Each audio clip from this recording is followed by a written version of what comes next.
I think there's a lot of we can do from a sustainability point of view, and I think we've been carbon neutral since 2007 as a company. But I think if you think about the broad mission of Google to organise the world's information, make it universally accessible and useful, but over the years, underpinning that is how you use technology to solve some of the world's biggest problems. And I think this is one of the world's biggest problems, if not the biggest problem. So I think that's an area that increasingly our graduates coming in, so every year we take on graduates, and with each wave of graduates, you kind of get a sense of what's on their minds. And sustainability is definitely something that's on their minds and something they're expecting us to do something about as a company. So I think taking the power of what we can do from a technology point of view and trying to point it at some of those problems is probably some of the most exciting things we could do as a company.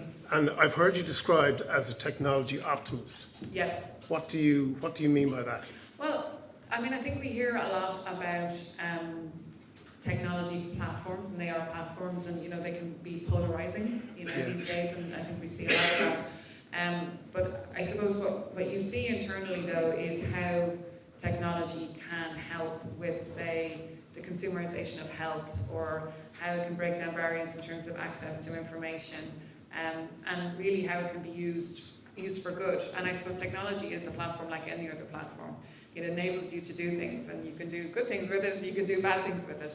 I think, when you see the power of something like how machine learning, can help with early diagnosis of cancer and things like that, I think that's one of the most exciting areas. And I know we talk about privacy, and obviously we build privacy into our products from the get-go, from design. You can't design a product in Google without having a privacy design built into it, in terms of transparency to users and control and ability to delete their data and bring it with them and all of that sort of stuff.